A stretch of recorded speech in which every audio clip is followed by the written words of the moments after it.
Hi, I'm Greg Dell here with attorney Stephen Jessup. And Steve, I don't know what's going on, but within the last week I received about 5 phone calls from people who have been requested by the UNUM Disability Insurance Company to undergo what they call independent medical exams, what we call compulsory medical exams, because their policies require the claimant to undergo these exams. But since I've been getting so many calls for UNUM IME exams in the past week or so, I wanted to talk about what should people expect at these IME exams and what's the appropriate action for a claimant to take. So the first thing is, what should they expect?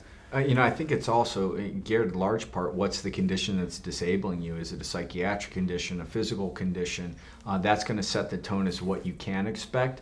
From a report that we get back from people, and when they call us after they've had one, is an issue where they felt that the doctor barely spent any time with them.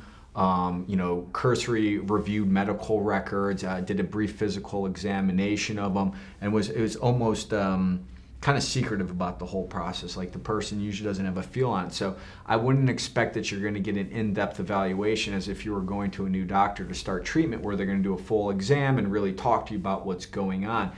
It's more of an agenda, because more often than not, the doctor's going to have a list of questions that UNUM wants them to answer. So they're going to kind of gear it in towards that. So it's really a lot of uncertainty, not only going into it, but what type of examination you're going to have.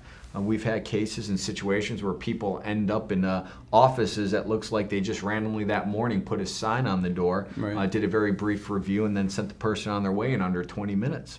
All right. Well, since there is this issue as to it depends what kind of IME exam it is and you don't know what you're going to get, there's a lot of things that we always recommend that we do for a claimant to protect themselves, which UNUM will argue about, but with the help of counsel you can often get implemented. And one of the biggest things that we always recommend is that if you've been requested for an IME exam, you should absolutely request to have that exam videotaped.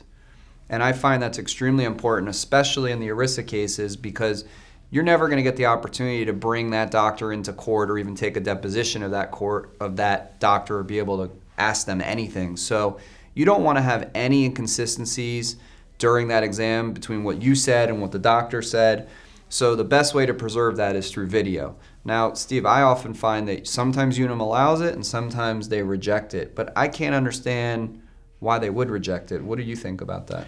I mean, a lot of times they try to make the argument that the doctor won't allow it to be done, or that it's because of privacy concerns, and HIPAA regulations that they can't.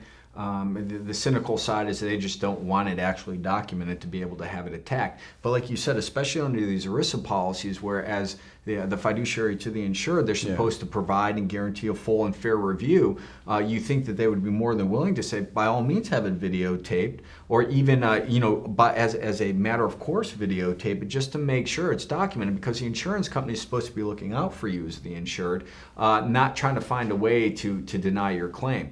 But I think they try to play a game that has to do with the privacy of the insured. But I can't think of any client that wouldn't, not want someone there to document it. Yeah, I think that if in that situation, I'll tell UNUM, go ahead and find another doctor. Certainly there's hundreds, if not thousands, of the type of doctors within the state where the person wants to be examined. But if UNUM is saying the doctor won't allow a video, then you right away have to be suspect as to what's wrong with this doctor. Or if you get a UNUM claim rep who says, no, I'm not going to allow video, then you got to say to that person, how are you being a fiduciary looking out for the claimant when you don't want to have a video? I often say to the claim rep, are you going to go to that exam? Because if you're going to go and you're the one who's going to make the decision, then maybe I'd be okay with no video, because at least you could be there and evaluate the credibility of our client and the credibility of the doctor, as opposed to just reviewing something on paper. So I think that's the big thing. Now also, we've done in the past, if they won't allow video, we've hired an independent medical professional or a court reporter to go to the video to transcribe what's going on there. What's another alternative? I think in the past you've had a family member or someone else go to a third-party observer to go in. They'll usually try to skirt that too, with the same issues of privacy. Video is definitely hands down the best. Second would be some type of outside independent medical professional, because the insurance company, if you do have a family member go, will always argue that they have a motive for the person to be on disability, so their interpretation of it isn't necessarily reliable. Right, and then the other thing about this IME exam is you should always assume that while they may not allow you to have video there, they've hired an investigator to videotape you in the days or weeks leading up to it, the day of, and after, the days after, to see if what you're telling the doctor is consistent with your activities outside of that exam. So always be aware that you're under video surveillance, especially before and after an IME exam. And just the last thing to talk about real quick is, how should a person behave at the exam? Should they act like this person is the enemy, this examining doctor? What type of demeanor should the claimant carry into the IME exam? I've always found, in my opinion, I think, honesty in who you are. If you try to sell the disability and say, really create, oh, I'm in so much pain here and there, it can really undermine your credibility. So if you come in adversarial, the doctor could become adversarial. It's very human nature. So I always am of the opinion that honesty and being yourself is always going to be the best policy, because that's not what your doctors have assessed you based upon. And I think it's important to go in with that, not trying to overplay it, because that can completely undermine your entire claim. Right. I think that you have to vocalize all of your complaints.